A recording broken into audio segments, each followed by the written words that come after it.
Assalamualaikum warahmatullahi wabarakatuh. Bismillahirrahmanirrahim. Alhamdulillahirabbil alamin. Wa bihi nasta'inu ala umurid dunya waddin. Allahumma sholli wa sallim wa barik ala habibina wa syafi'ina sayyidina wa maulana Muhammadin wa ala alihi wa ashabihi wa man tabi'ahum bi ihsanin ila yaumiddin. Bismillah. Mari kita lanjutkan ngaji filsafat kita, melanjutkan sesi minggu yang lalu. Kita masih ada di sesi musibah. Jadi meskipun situasi kita hari ini masih situasi yang serba prihatin karena ada pandemi virus corona, semoga semangat kita, gairah kita untuk belajar, untuk nambah ilmu tidak menyusut. Karena betapapun setiap peristiwa seperti kita singgung minggu lalu di sesi bencana, pasti di balik itu banyak hikmah-hikmah yang kalau kita bisa menemukannya, insya Allah akan meningkatkan kualitas hidup kita. Ya, meskipun ngaji kita kali ini sifatnya jarak jauh, tidak seperti biasanya. Kalau dulu saya ngajinya rame-rame, kita ngaji di masjid, bisa saling menatap wajah, sehingga bisa lebih gayeng, bisa lebih bisa lebih menyenangkan. Tapi sekarang kita ngajinya jarak jauh, ini saya duduk sendirian, tidak ada siapa-siapa. Makanya kemarin ada yang tanya, Pak Faiz kok kelihatannya ndak bisa santai ngaji jarak jauh. Iya, wong saya sedang duduk sendirian, ini khawatirnya kalau ketawa-ketawa sendiri nanti dianggap orang yang Oke, jadi kalau bahasanya usul fikih itu ma la yudraku kulluhu la yudraku kulluhu. Apa yang tidak bisa dipenuhi sepenuhnya, ya tidak harus ditinggalkan sepenuhnya. Mungkin ngaji kita kali ini tidak seperti biasanya, ada yang kurang, ada yang terasa berbeda. Saya kira tidak masalah lah, yang penting tidak kita tinggal semuanya, khususnya aspek yang paling utama yaitu nambah wawasan keilmuannya. Sebelum ngaji di tema kita kali ini saya ingin menegaskan. Ini di beberapa sesi dulu sering saya sampaikan. Saya lupa minggu kemarin sudah saya sampaikan apa belum. Jadi memahami peristiwa-peristiwa yang kita alami dalam hidup ini, jangan lupa kita punya framework qadha dan qadar. Qadha dan qadar itu sering saya terjemahkan sebagai sunnatullah dan kudratullah. Qadha itu kan ketetapan Allah sejak zaman azali untuk alam semesta. Sementara yang qadar ini ketetapan Allah sesuai keinginannya. Jadi peristiwa apapun yang kita hadapi itu jangan lupa ada unsur qadha, ada unsur qadar. Di aspek qadha ini, aspek sunnatullah. Kalau teman-teman yang di kampus mungkin menyebutnya hukum alam. Ada mode-mode, ada pola-pola di alam semesta ini. Ini yang dipelajari oleh para ilmuwan.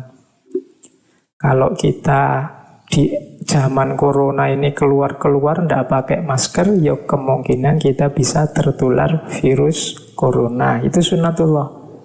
Kalau kita tidak pernah kena sinar matahari, ya kemungkinan nanti kita terganggu kesehatan kita. Itu sunnatullah. Ini harus kita pedomani juga. Jadi tidak boleh kita tabrak, ini juga ketetapan Allah. Tapi ada juga aspek kudratullah. Kudratullah itu ketika Allah dengan kodratnya, dengan kekuasaannya mengintervensi kehidupan kita. Mungkin kita ini tidak terlalu pinter, tapi karena kita rajin belajar, terus Allah mengintervensi. Harusnya kita nilainya jelek, tapi nilainya terus jadi bagus. Itu intervensi dari Allah. Meskipun secara kalkulasi rasional itu kita harusnya nilainya tetap jelek. Wong kita belajar serius juga tidak paham-paham. Tapi Allah masuk intervensi, itu namanya kudratullah. Dulu sering saya ilustrasikan dengan guyonan bagaimana ketika orang loncat dari lantai 30 hotel misalnya. Itu secara sunatullah dia pasti tewas. Dan kita pedoman yang sunatullah ini, makanya jangan jarak, jangan nekat loncat dari hotel lantai 30. Tapi mungkin ada momen yang kita kepepet, mungkin tidak sengaja atau mungkin karena apalah, terus kita tiba-tiba kepleset jatuh dari lantai 30. Itu satu-satunya harapan kita kan tinggal kudratullah. Ketika Allah intervensi menyelamatkan kita. Mungkin ada kita kecantol di lantai 29, apa di bawah ternyata ada trailer yang bawa kasur tinggi sekali sehingga kita selamat dan macam-macam, itu kudratullah. Namun dalam hidup ini kita wajib memedomani juga sunnatullah, termasuk menghadapi pandemi ini. Jangan tiba-tiba sudahlah ini takdirnya Allah, dipasrahkan saja pada Allah. Saya keluar juga bebas-bebas saja, kalau waktunya sakit ya sakit. Rumusnya tidak begitu. Pandangan itu tidak salah, tapi pandangan itu ada di kubu kudratullah. Ketika Allah yang mengintervensi, kita hidup harus juga mengimani qada, mengimani sunnatullah. Jadi tidak boleh sembrono. Kuliah, belajar, ya kan? Ingin dapat penghasilan, ya bekerja. Ini sunnatullah.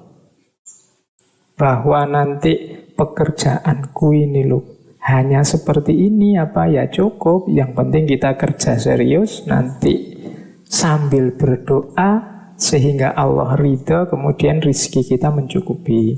Jadi rumusnya kita menghadapi semua peristiwa ini ya di sunnatullah dan juga kudratullah. Dua-duanya harus imbang.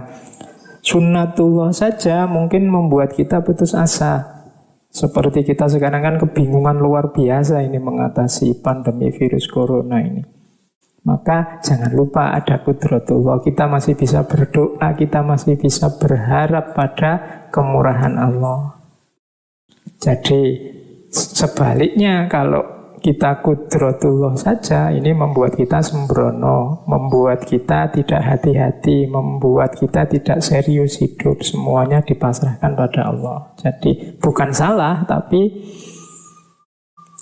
tidak pas dosisnya. Kita butuh dosis yang mengandung qada juga mengandung qadar. Kita harus memedomani sunnatullah, meskipun jangan lupa ada kudratullah. Jangan putus asa. Oke, langsung saja ya. Ini pengantar, sebenarnya teori tadi sering saya sampaikan, cuma siapa tahu lupa. Karena kadang-kadang masih saya lihat di banyak kesempatan ada yang berpandangan sudahlah pasrahkan saja semuanya pada Allah. Ada yang begitu. Ada yang begitu ngototnya dengan program-program, dengan konsep-konsepnya, seolah-olah kalau tanpa itu persoalan tidak selesai. Jadi kita sering tidak imbang, kita sering lupa bahwa ya ada sunnatullah tapi juga ada kudratullah. Tapi jangan cucuk kudratullah karena kita wenang berusaha dengan memedomani sunnatullah. Oke, masuk ke tema kita kali ini, yaitu tentang sakit. Memaknai sakit. Minggu lalu kita membaca bencana. Ini mirip kelanjutannya minggu lalu. Minggu lalu kita dapat bencana, sekarang kita ngomong korbannya. Ini korbannya orang-orang yang sakit kena bencana. Bismillah ya, kita mulai. Apa itu sakit? Kemudian seperti minggu lalu lah kita jelajahi perspektif-perspektif tentang sakit. Kemudian hikmah-hikmahnya sakit, termasuk sedikit nanti masuk ke ranah agama. Jadi kita awali sekarang dari apa sih sakit itu? Saya mengambil konsep dari bahasa Inggris ya, karena kalau di bahasa Indonesia kelihatannya variasinya kurang detail. Dalam bahasa Inggris, sakit itu kadang disebut disease, kadang disebut illness, kadang disebut sickness. Ini 3 istilah. Maksudnya beda. Dalam bahasa Inggris ini kadang-kadang kita 3-3-nya kalau di bahasa Indonesia kan ya terjemahannya sakit. Tapi dari yang dimaksud istilah itu sebenarnya berbeda. Kalau disease ini hubungannya dengan tubuh itu sendiri yang sakit. Itu namanya disease. Kepala yang pusing itu disease. Gigi yang patah itu disease. Rambut yang rontok itu disease. Ini dokter itu biasanya pertama-tama yang dilihat ini, yang dicari ini akar penyakit itu di disease. Apa yang terjadi dengan organ tubuh kita? Ini yang perlu disembuhkan. Namanya disease. Beda sama illness. Illness ini juga sakit. Tapi yang dilihat bukan apa yang terjadi dengan tubuh kita, tapi yang dilihat apa yang kita rasakan. Kalau yang disease tadi perlu disembuhkan, tapi yang illness ini harus dikontrol dan diatur. Mungkin rambut kita rontok, tapi rambut yang rontok ini bisa bagi orang tertentu biasa saja, bisa bagi orang tertentu bahaya ini. Gelisah dia. Nah itu illness. Jadi rambut yang rontok bagi saya itu biasa, rambut itu nggak rontok ya. Tapi kalau pas ada orang lain rambutnya rontok, kan ada yang panik luar biasa, itu illness.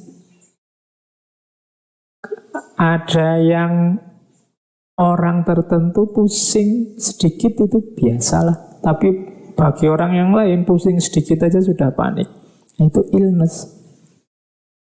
Bahkan ada orang yang tidak sakit tapi merasa sakit, itu illness. Tubuhnya itu biasa-biasa, tidak ada yang salah, tapi dia merasa sakit. Kalau dalam psikologi kan disebut psikosomatis itu. Jadi illness ini ada bedanya antara disease sama illness. Illness ini rasa individu tentang sakit yang dialaminya. Ada yang ketiga yaitu sickness.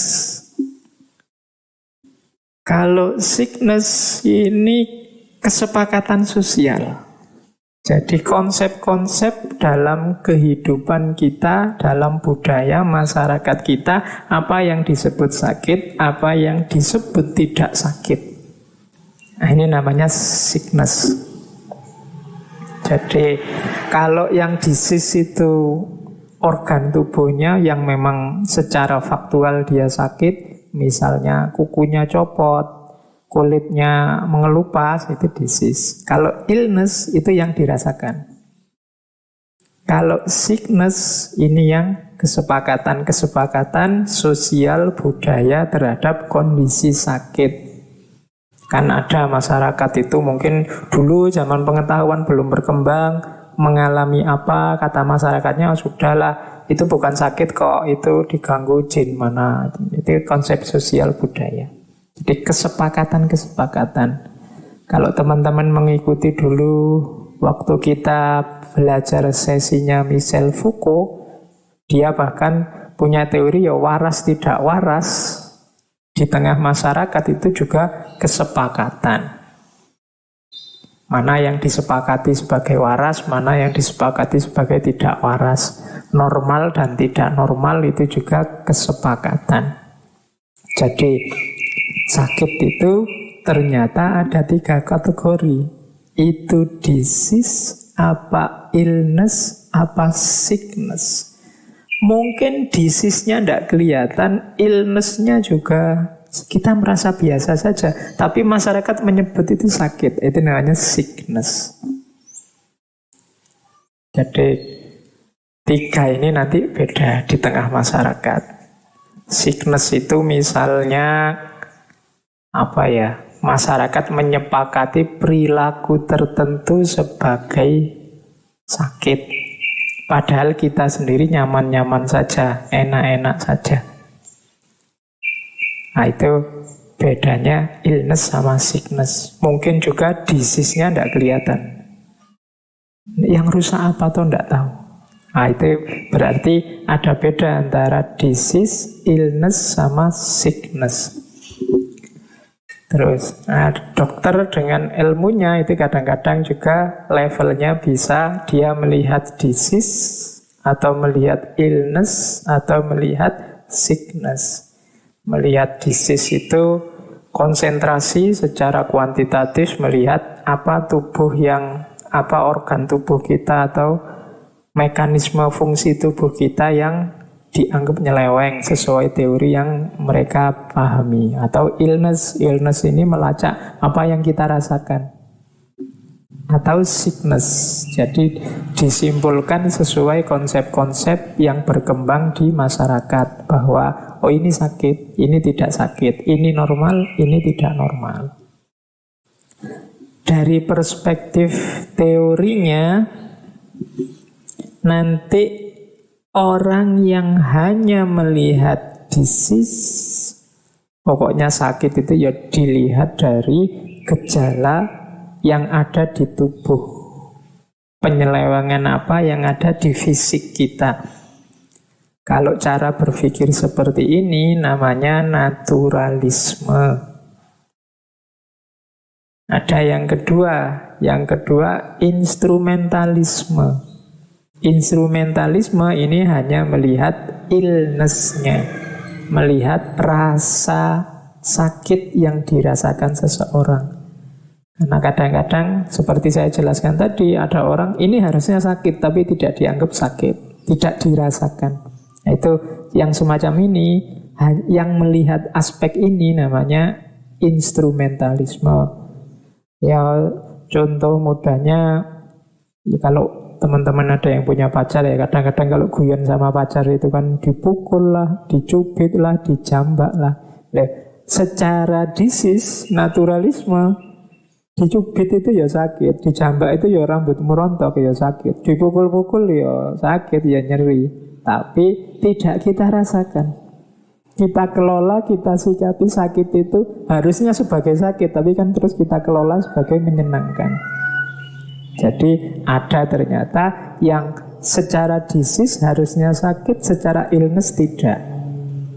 Ada orang yang bahkan mungkin sakit berat, tapi daya pasrahnya, sikap mentalnya yang luar biasa, sakit yang seberat itu ternyata tidak dia rasakan berat. Itu kan secara illness dia canggih mengelola rasa sakitnya. Meskipun secara disease kalau dilihat yang terjadi ternyata ya harusnya dia sudah parah.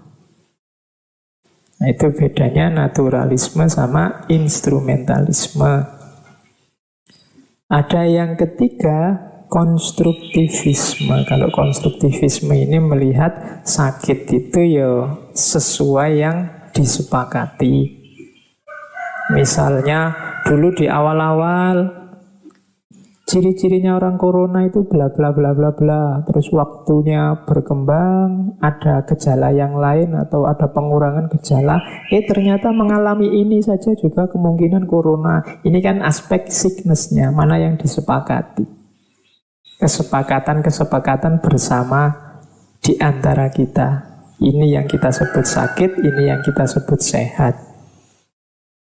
Di teori konstruktivisme ini ada pandangan bahwa sebenarnya situasi sakit dan sehat itu disepakati bergantung pada perilaku dan situasi masyarakat. Masyarakat kita tidak suka rasa nyeri, maka nyeri disebut sakit. Mungkin masyarakat tidak suka melihat orang gemuk, tidak suka lihat orang mabuk, maka kegemukan atau orang yang suka minum disebut penyakit. Padahal mungkin di negara yang lain orang minum itu dianggap biasa asal tidak berlebihan. Nah, jadi itu namanya konstruktivisme. Sakit tidak sakit sesuai kesepakatan masyarakat. Kalau instrumentalisme, sakit tidak sakit, yang dilihat apa yang kita rasakan. Kalau naturalisme, sakit tidak sakit melihat aspek organ tubuh kita, mana yang malfungsi, mana yang tidak berjalan semestinya. Ternyata sakit juga ada macam-macam pandangan. Kita lanjutkan. Insya Allah teman-teman yang saat ini mendengarkan ngaji, kalau saya boleh menebak, pasti semuanya pernah mengalami rasa sakit, pernah mengalami sakit. Bahkan Kanjeng Nabi pun juga pernah mengalami sakit. Tidak masalah, sakit itu manusiawi, bukan aib. Sakit itu jadi aib ketika ada kesepakatan masyarakat yang keliru, mungkin di level konstruktivisme tadi. Jadi sakit itu nanti kita baca sampai belakang ya, sejauh mana bahwa sakit itu kita selama ini menganggapnya musibah, tapi siapa tahu itu anugerah. Nanti di belakang ada konsep itu. Saya lanjutkan dulu ya untuk melihat sakit ini. Kita jelajahi dulu karena insya Allah semuanya pernah sakit. Sekarang kita baca fenomena sakit dalam diri kita.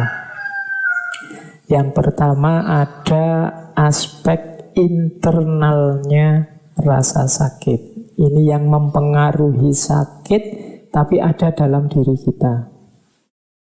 Sakit itu ternyata bahaya tidak bahaya, gawat atau tidak gawat, aspek variabel yang menentukan banyak. Tidak cuma dari jenis penyakitnya, macam-macam ternyata.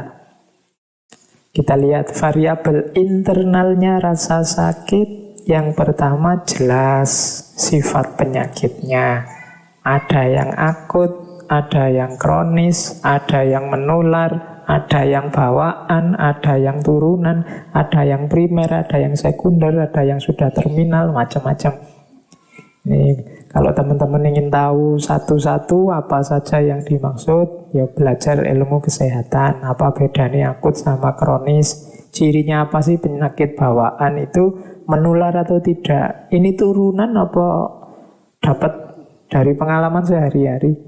Ataukah ini penyakit primernya apa sekunder? Pusing saya ini memang sakit kepala pusing atau karena penyakit yang lain? Atau sudah terminal apa belum ya sakit saya ini? Nah, itu menentukan sakit.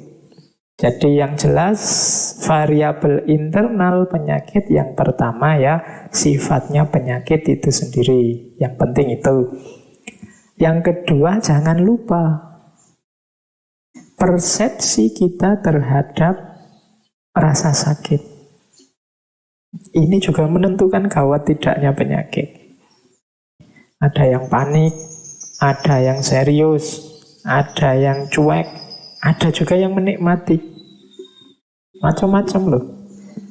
Ya kan? Kadang-kadang teman-teman, apa ada Pak sakit itu menikmati? Loh ada yang mengambil keuntungan dari sakit. Alhamdulillah Pak, badan saya panas. Waktunya presentasi saya sejak kemarin deg-degan mau presentasi. Pagi-pagi badan saya panas Pak. Alhamdulillah ini bisa izin ke dosen ini bahwa saya sakit. Loh itu menikmati. Ada juga orang yang sakit cuek, tidak dirasakan. Ini bahaya. Ada yang panik. Padahal cuma perutnya mules sedikit, paniknya luar biasa. Ada yang seperti itu. Hari ini banyak orang yang karena akrab dengan gadgetnya, dengan laptopnya, dengan internetnya. Kita kan selama ini mengandalkan Google mencari informasi macam-macam. Kadang-kadang Google ini juga nambah panik kita. Misalnya, kok saya sakit kepala, rasanya kok di bagian belakang kepala. Kan terus teman-teman nanti ke dokter mahal, saya cari dulu aja gejalanya lewat Google. Terus kita buka Google, kita cari penyakit apa sih yang cirinya sakit kepala di bagian belakang. Wah, kita lihat terus Google di sini horor semua. Itu bisa stroke, bisa kanker otak, bisa kita tambah panik. Padahal itu mungkin ya sakit kepala biasa, mungkin kepala kita kurang oksigen atau apa. Tapi gara-gara Google ini terus kita jadi panik, kita mendokteri diri kita sendiri sehingga kita panik. Nah, ini juga penting ternyata persepsi kita terhadap gejala. Jadi sifat penyakit ya penting. Kita ini janjane ngalami penyakit apa toh. Kemudian yang kedua, persepsi kita. Lah terus kalau sudah tahu ngalami itu, tanggapanmu apa? Dan yang ketiga, ya persepsi nanti ditentukan oleh karakter kita sendiri. Ada orang yang memang mudah panik, ada orang yang santai, ada orang yang serius, ada orang yang mungkin tidak terlalu peduli dengan apa yang dia rasakan. Itu karakter. Ini nanti menentukan persepsi. Jadi sakit yang kita rasakan selain nanti ditentukan oleh penyakit ini sendiri, juga ditentukan oleh persepsi kita. Kemarin mungkin teman-teman sempat dengar atau sempat baca berseliweran cerita saat pandemi corona ini terjadi, terus banyak orang dalam tanda petik seolah-olah panik. Terus ada cerita tentang seorang wali Allah yang ketemu dengan makhluk yang namanya wabah ini. Jadi cerita ini ada memang di salah satu kitab. Seorang wali yang bertemu wabah yang mau masuk kota Damaskus. Jadi wabah ini papasan dengan si wali ini, terus ditanya oleh wali ini, engkau mau kemana? Aku mau ke Damaskus.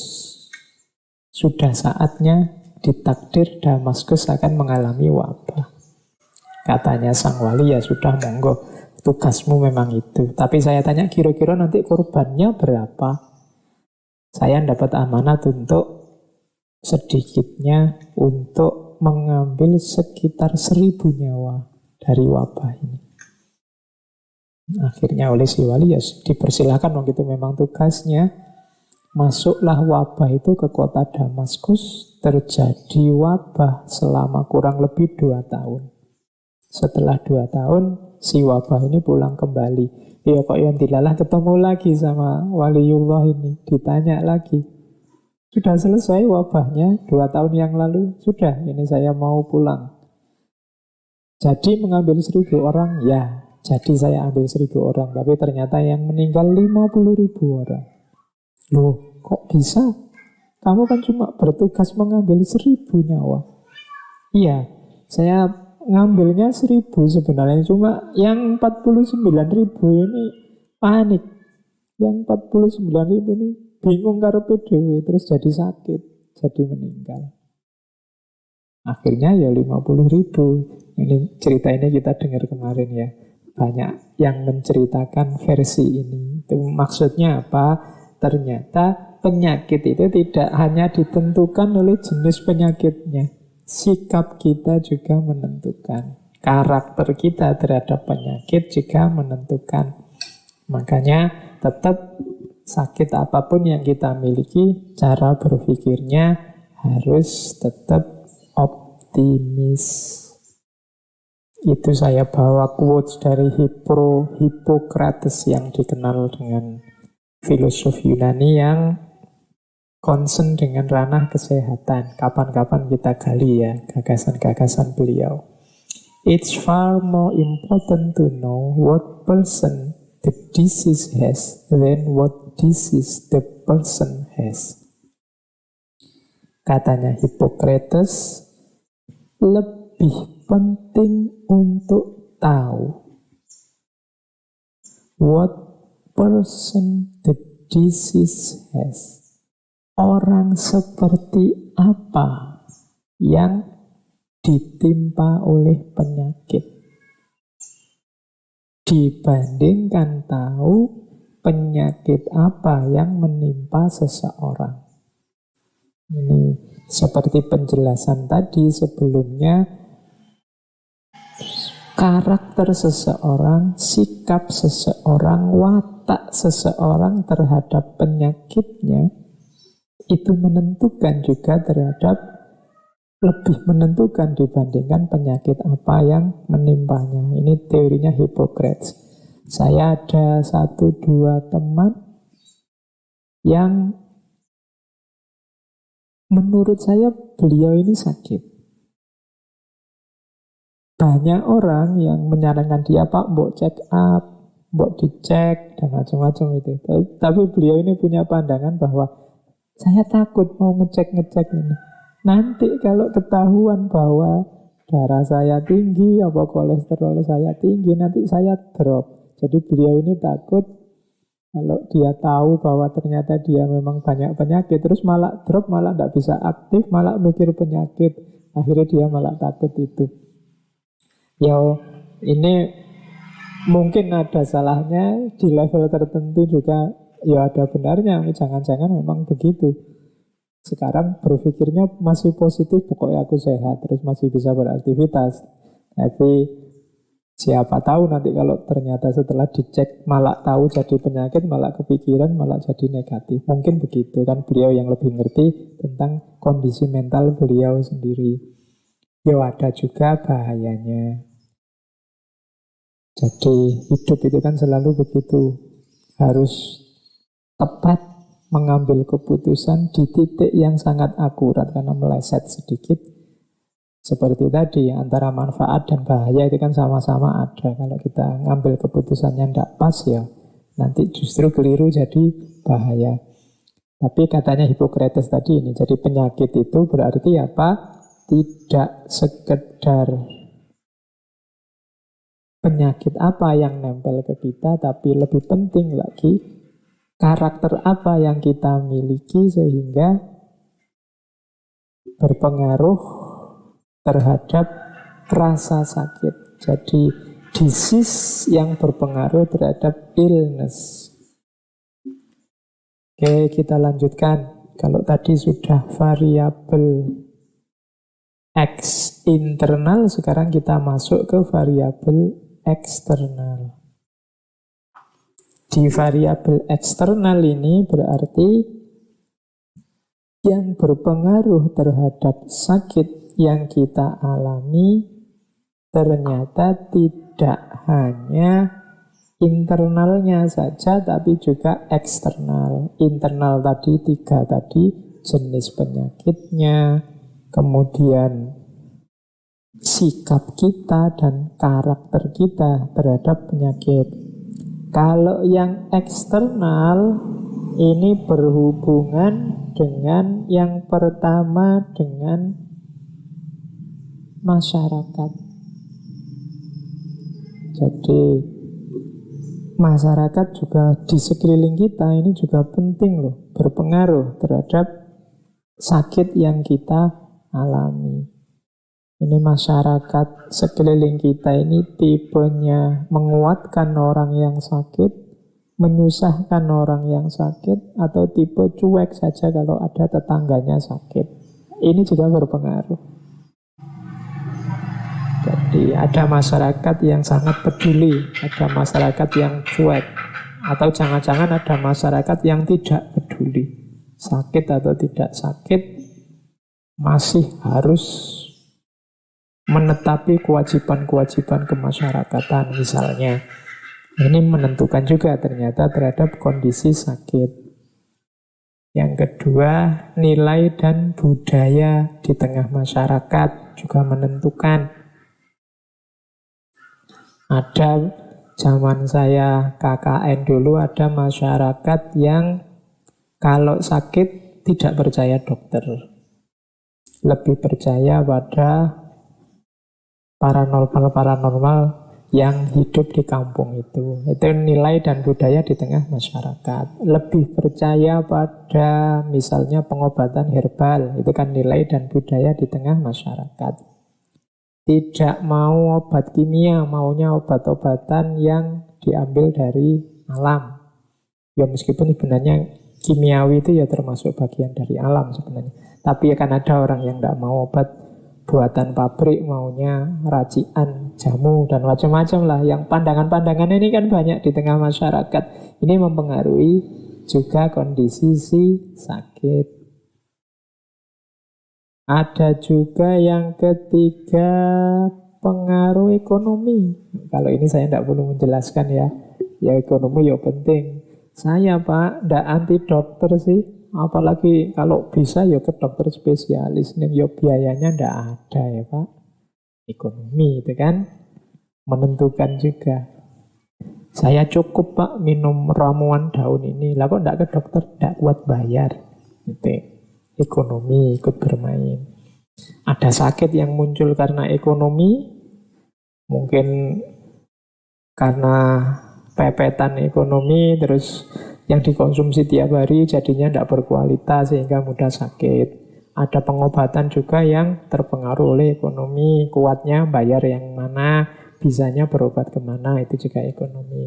Jadi ini tidak perlu saya jelaskan. Berpengaruh juga layanan kesehatan. Uang ada sih, kemudian mau berobat ke dokter, tapi rumah sakitnya jauh, kebetulan rumahnya di daerah-daerah pelosok yang tidak terjangkau. Itu juga berpengaruh. Ini variabel-variabel eksternalnya sakit. Mungkin di aspek-aspek eksternal ini ya, kalau ada masalah, kita harus bareng-bareng mencari solusinya, khususnya mereka yang punya kuasa, para pemimpin, pemerintah itu yang punya kewajiban mencari solusi kalau di ranah eksternal ini ada masalah.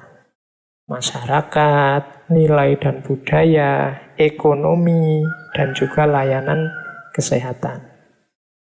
Jadi teman-teman, sakit itu bisa disease, illness, sickness, kita pahami secara naturalisme, instrumentalisme, konstruktivisme.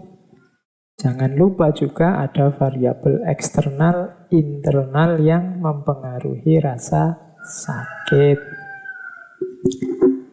Oke, kita lanjutkan. Kita masuk ke dalam sekarang, dalam diri kita, diri orang-orang yang sakit.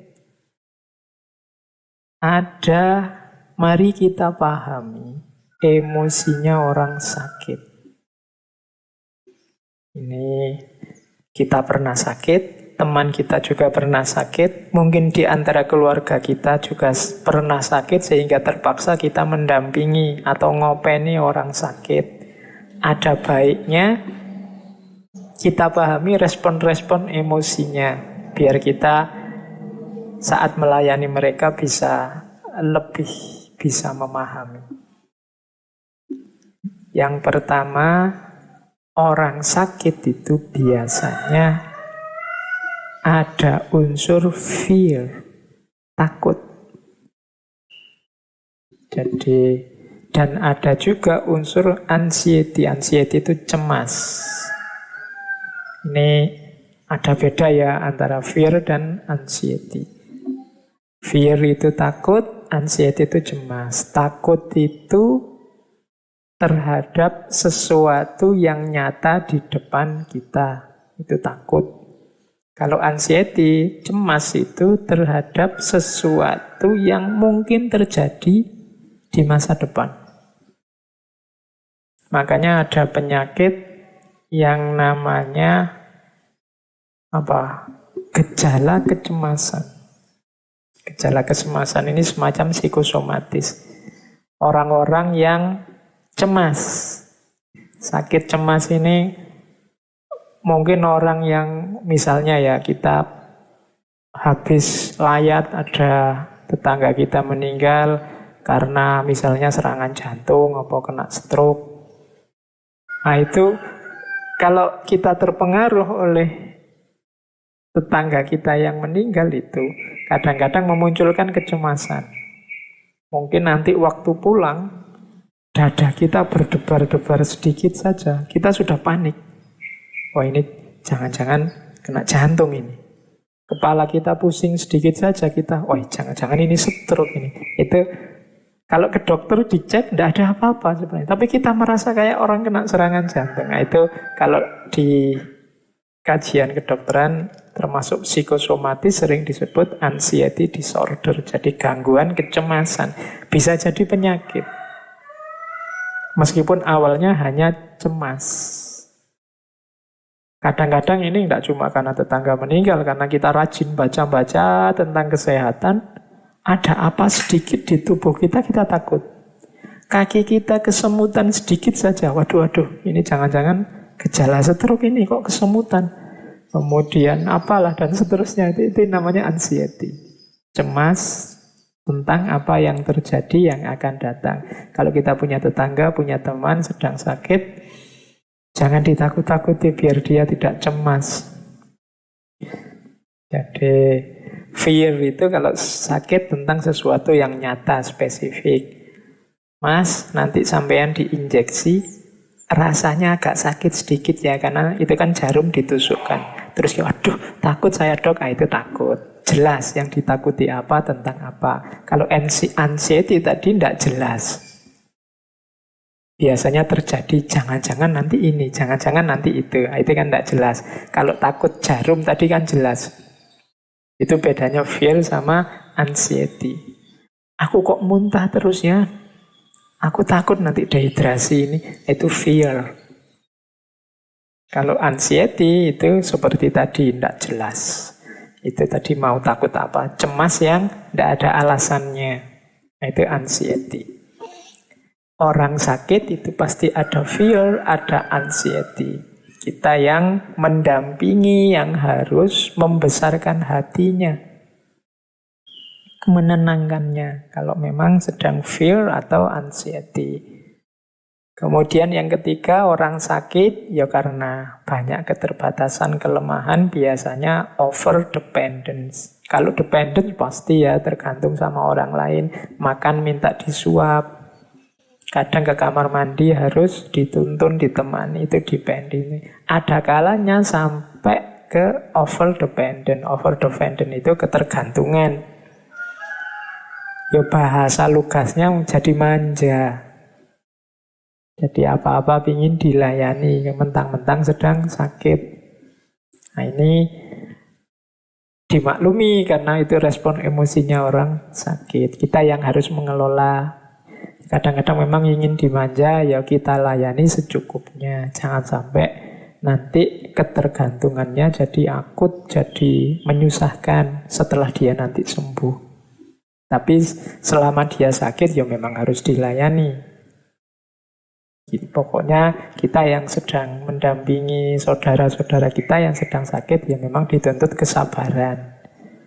Kadang-kadang juga ketegasan biar tidak over dependence. Serba ketergantungan. Kayak kita zaman sakit kecil dulu kadang-kadang kan kita ngerti kalau kita sakit itu apa-apa yang kita minta dituruti sama orang tua. Sehingga waktu sakit biasanya kita manjanya luar biasa. Kita minta semua yang waktu sehat kita inginkan dan kemungkinan tidak dituruti. Kita mintanya waktu sakit. Atau jangan-jangan kita pura-pura sakit biar dituruti kalau minta sesuatu. Nah, itu harus hati-hati dengan respon emosi. Orang tua pasti ngertilah cara membaca kita, bagaimana merespon kemanjaan kita waktu sakit. Itu over dependence. Ada juga respon emosinya orang sakit, yaitu marah dan hostility. Hostile itu benci. Orang sakit itu biasanya marah-marah karena dia merasa sedang lemah, merasa tak berdaya, merasa ada masalah, itu kadang-kadang ekspresi keluarnya marah. Nyambung sama bawahnya itu rewel. Nah, ya, saya tidak tahu bahasa Inggris rewel itu apa, ya tak tulis rewel aja di situ. Marah dan rewel. Habis minta apa diberi, terus tidak mau, ganti minta yang lain lagi, itu rewel. Ya, kita maklumi karena memang situasinya sedang sakit beliau. Marah itu harus kita mampu menampung kemarahan mereka karena mereka sedang merasa lemah, sedang merasa tak berdaya, sedang merasa tidak enak, sedang merasa kesakitan dan lain sebagainya. Kadang-kadang keluarnya dalam bentuk kemarahan dan juga kerewelan. Ada yang regresi. Regresi ini menarik diri. Apa menarik diri itu? Jadi tidak pede. Merasa dirinya tidak berguna. Merasa dirinya tidak penting lagi. Merasa dirinya sudah mau mati. Itu biasanya terus dia menarik diri. Diajak ngomong tidak mau. Ada tamu ingin ketemu, dia tidak mau. Pokoknya regresi, dia ingin menarik diri, merasa dirinya tidak penting, merasa dirinya tidak ada gunanya, itu regresi. Kitalah yang mendampingi mereka, yang membersamai mereka, harus sabar, kemudian menyingkirkan semua hal-hal negatif yang ada di pikiran mereka. Ya harus pelan-pelan, karena memang kondisinya sedang sakit. Jadi ini, slide ini menurut saya penting untuk kita yang sedang sakit memahami diri maupun teman-teman yang kebetulan punya keluarga, punya tetangga, punya teman sedang sakit dan kita punya sedikit atau banyak tanggung jawab kewajiban untuk melayani mereka. Bagi yang sedang sakit, mungkin jadi bahan refleksi bahwa dalam dirimu yang sakit kadang-kadang muncul emosi, ketakutan, muncul kecemasan, muncul kemanjaan, kerewelan, kemarahan. Ayo dimaklumi, syukur-syukur bisa diatasi sehingga tidak sangat menyusahkan orang yang melayani kita. Jadi ini pentingnya kita memahami emosi-emosi orang yang sedang sakit. Yang terakhir, kalau yang terakhir ini positif. Harapan. Ada orang sakit itu yang memang cara berpikirnya positif. Dia penuh harapan, insya Allah nanti sembuh. Kalau sudah sembuh, nanti bisa kembali seperti sedia kala. Tidak lama lagi pasti sembuh, pasti ada obatnya. Ini harapan. Kalau orang yang si sakit ini sudah mampu mengembangkan cara berpikir positif, penuh harapan, kita yang mendampingi tinggal membantu, menguatkan, menghidupkan terus agar harapan ini tetap ada. Jadi inilah situasi emosional orang yang sedang sakit. Oke, seperti saya bilang tadi ya, sakit itu bukan aib. Tapi sakit itu sesuatu yang manusiawi yang menimpa kita sebagai manusia yang punya titik-titik lemah. Saya lanjutkan. Ada teori tentang proses adaptasi orang-orang yang mengalami musibah seperti sakit ini. Ini penting bagi kita yang sakit atau yang sedang mendampingi orang sakit. Serangan pertama, waktu kita dapat penyakit atau seseorang terkena penyakit, itu biasanya disikapi dengan denial. Denial itu penyangkalan. Ndak mungkin. Aku ini ndak sakit. Ndak mungkin sakit itu. Ndak mungkin sakit ini. Itu denial. Bukan aku. Ini kemarin di berita banyak ya orang yang disuspek sakit sudah terkena virus yang hari ini populer sekali itu, tapi ada denial.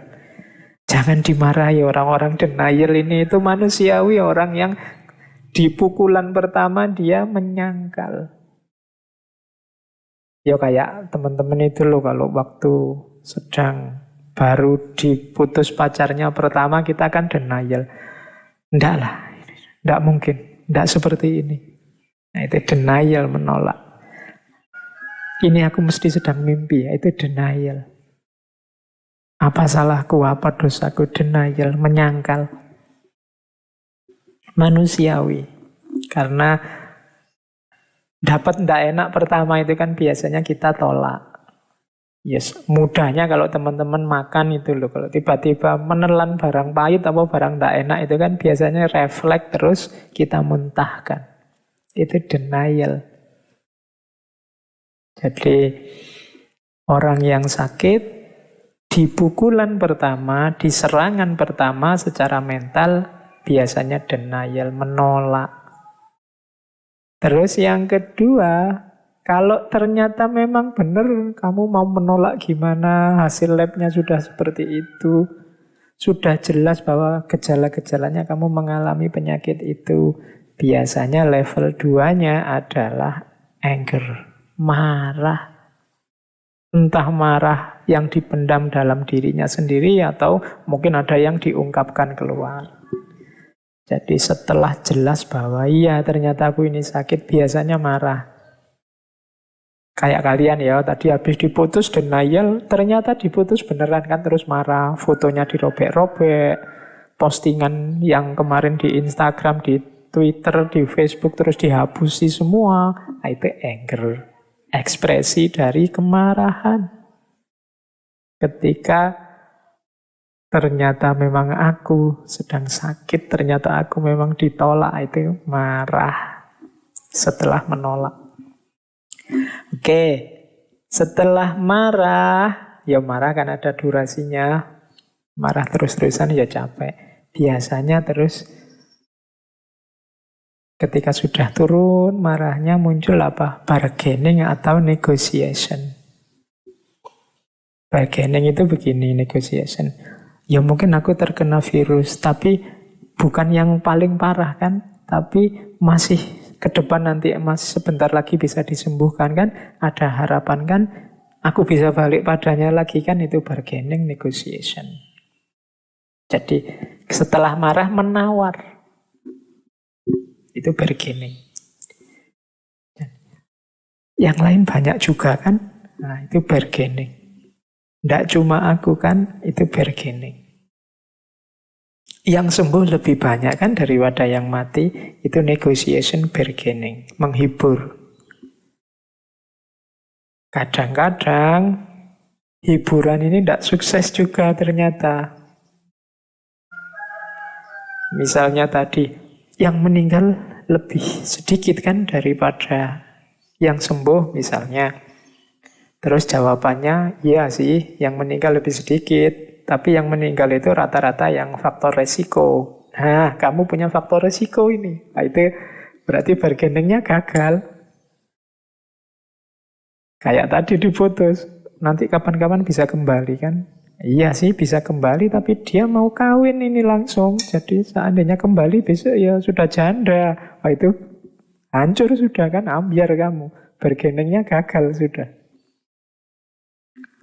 Tadi marah, sudah turun melakukan bargaining, gagal, yang terjadi apa? Biasanya depression.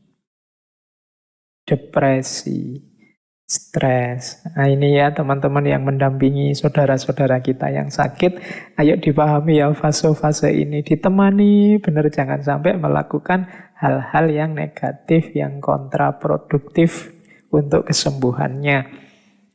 Apalagi di fase depresi ini. Bantu dia melewati fase depresi ini.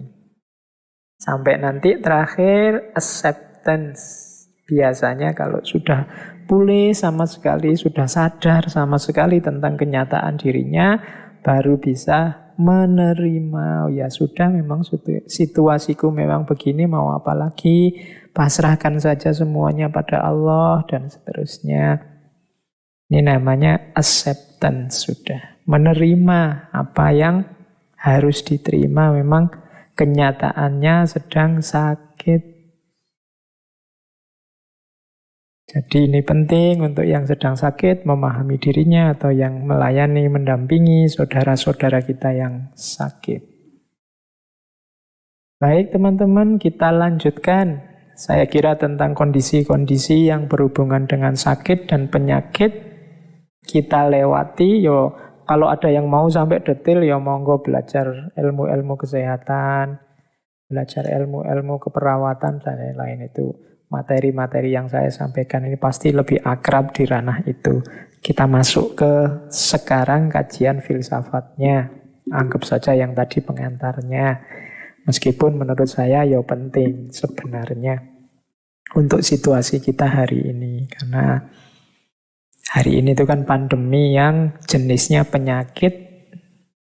Pasti nanti yang kita hadapi adalah orang-orang yang terkena penyakit, orang-orang sakit. Baik, sekarang kita masuk ke aspek ngaji filsafatnya, kita gali hikmah-hikmahnya sakit. Saya awali dari filsafatnya.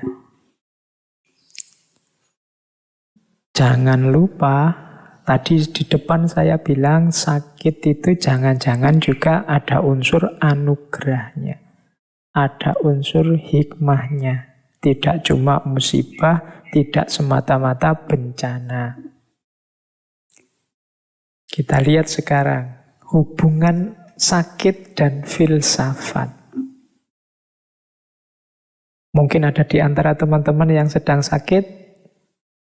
Ayo kita masuk ke filsafat dengan pengalaman sakit yang kita miliki. Jadi sakit ini ternyata bisa mendorong orang untuk berfilsafat. Nah ini unik ya. Jadi ternyata sakit ini bisa jadi salah satu kunci yang memicu kita berfilsafat. Di catatan saya paling tidak ada 4 titik yang menguntungkan kita, membawa kita ke ranah filsafat saat kita sedang sakit.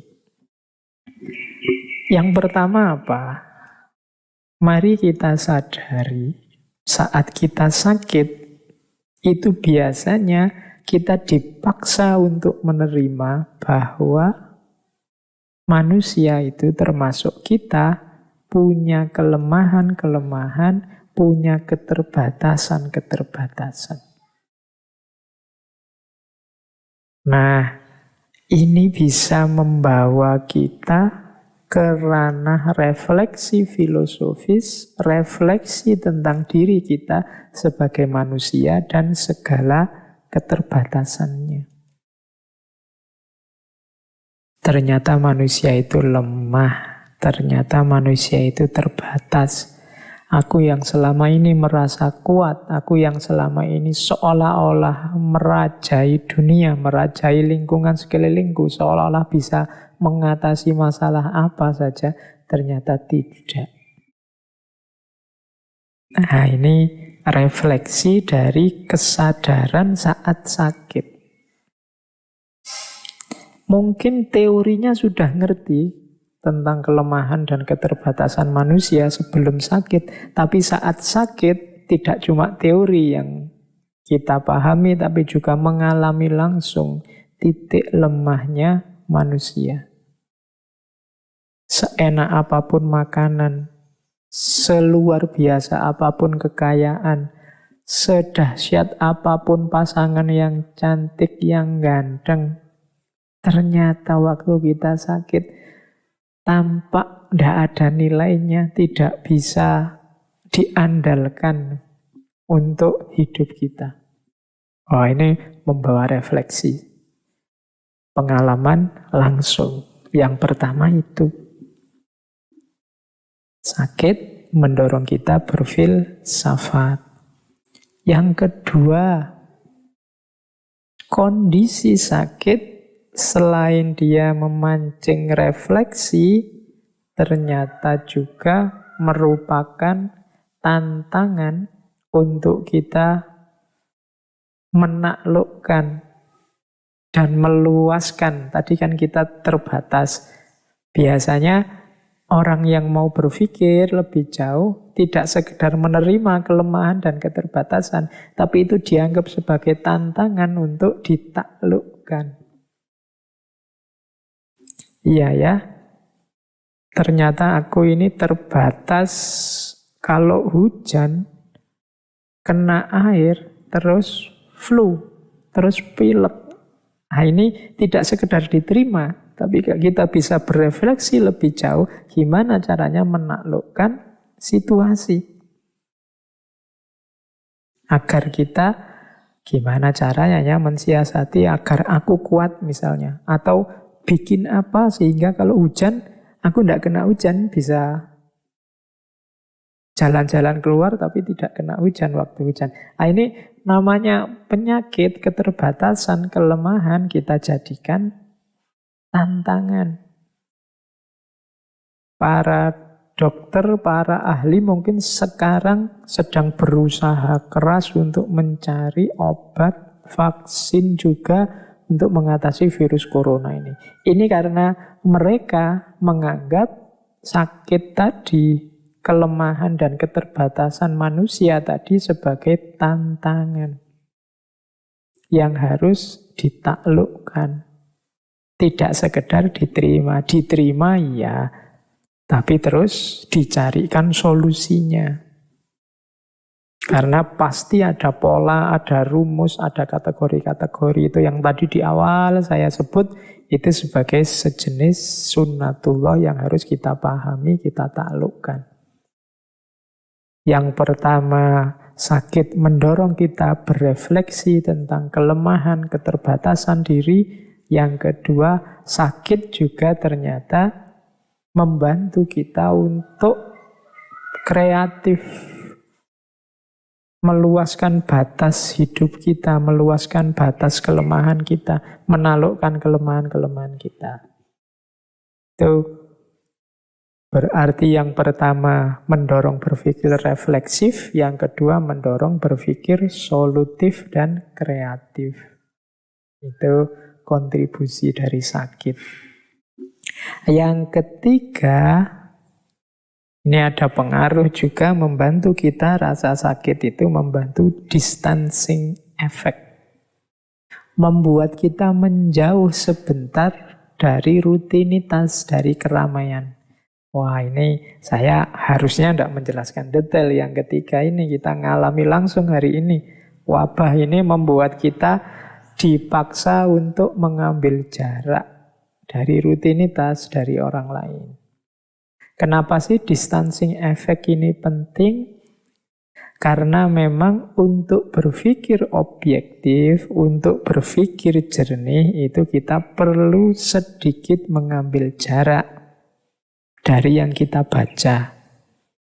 Kalau kita masih di dalam, masih terlibat, masih sangat dekat, biasanya berpikirnya masih kurang objektif. Saya misalnya saya sebagai dosen di fakultas mana, di kampus mana, itu biasanya misalnya saya memahami kampusku sendiri, memahami jurusanku sendiri, itu ya susah objektif, wong saya terlibat di dalam situ terus. Untuk bisa objektif, agak menjauh sedikit, kemudian dilihat dari luar. Dibaca dengan jarak tertentu, biasanya lebih objektif. Kita sendiri juga begitu, kalau masih terlibat dengan rutinitas kita sehari-hari, biasanya juga kita anggap yang rutin itu baik saja terus. Maka perlu fungsi distancing effect, fungsi menjauh. Nah, sakit ini memberi kita fasilitas itu. Jadi memberi kita fasilitas untuk berpikir jernih dengan cara menjauh sebentar. Jadi yang pertama, sakit itu membuat kita berpikir reflektif. Yang kedua, membuat kita berpikir kreatif. Yang ketiga, membuat kita berpikir objektif. Yang keempat, ini teori bagaimana sakit mendukung berfilsafat. Sakit ini memancing pertanyaan. Biasanya kalau sedang sakit, kita kan banyak waktu longgar. Kita memikirkan diri kita, lingkungan sekeliling kita, kehidupan kita, dan macam-macam. Saat sakit, mungkin kita bertanya, mengapa sih aku ini hidup? Mengapa sampai detik ini Allah mengizinkanku masih hidup? Terus bagaimana besok aku menjalani hidupku? Nah, ini pertanyaan-pertanyaan seperti ini itu biasanya muncul kalau kita sedang jauh dari keramaian. Biasanya muncul saat kita muhasabah. Dan sakit memberi fasilitas itu. Semua orang mesti menyuruh kita istirahat saja kalau sedang sakit. Tidak usah capek-capek. Semuanya dilayani, dikerjakan orang lain. Ini membuat kita kemudian banyak waktu untuk berpikir. Termasuk memikirkan kehidupan ini. Membuat kita berpikir, mengapa kok aku masih hidup? Apa yang sudah aku lakukan selama ini? Bagaimana selanjutnya aku hidup? Sudah pas apa belum sih hidupku selama ini dengan ideal-ideal yang aku yakini dan seterusnya. Nah, ini sumbangan dari sakit. Maka di teori tentang hubungan sakit dan filsafat ternyata ada 4 kontribusi dari situasi sakit terhadap aktivitas berfilsafat kita. Yang pertama, sakit membuat kita berpikir reflektif. Yang kedua, sakit membuat kita berpikir kreatif, produktif. Yang ketiga, sakit membuat kita berpikir objektif. Dan yang keempat, sakit membuat kita berpikir kritis. Kita mengkritisi hidup kita selama ini. Jadi ternyata ada hubungan antara sakit dan filsafat. Ya meskipun begitu, kalau begitu saya milih sakit saja Pak daripada sehat. Nah, itu yang namanya tidak bijaksana. Ya tetap kita milih sehat. Ini yang saya sebut bantuannya sakit terhadap filsafat. Itu kan 4-4-nya ya bisa kita lakukan saat sehat. Meskipun kadang-kadang karena kita terlena harus diingatkan dengan sakit. Oke, kita lanjutkan. Kita cari hikmah-hikmahnya filsafat. Sekarang kita geser ke ranah agama. Kita cari hikmah-hikmah dari peristiwa sakit ini yang berhubungan dari agama. Ada banyak cerita, ada banyak kisah tentang orang-orang agung, orang-orang mulia yang merespon rasa sakit ini secara sangat religius, sangat spiritual. Di banyak sesi ketika saya ngomong tokoh-tokoh, beberapa di antaranya saya selipkan. Mungkin teman-teman masih ingat dulu waktu sesinya Robi'ah Al-Adawiyah. Itu beliau ini menganggap ketika mengalami rasa sakit, sakit ini ditafsirkan, dimaknai oleh Robi'ah sebagai bukti cintanya Tuhan kepadanya. Jadi suatu ketika Robi'ah ini jalan, kemudian tersandung, terus tersungkur jatuh. Kakinya berdarah, dahinya berdarah. Tapi begitu jatuh, bangun, kemudian dia tersenyum dan bersyukur luar biasa kepada Allah. Nah, ada orang yang melihat peristiwa itu kemudian datang pada beliau. Loh, sampean ini gimana? Sampean ini kan sakit, tersandung, jatuh, berdarah-darah. Kok malah alhamdulillah kemudian tersenyum? Jawabannya Robi'ah, iya.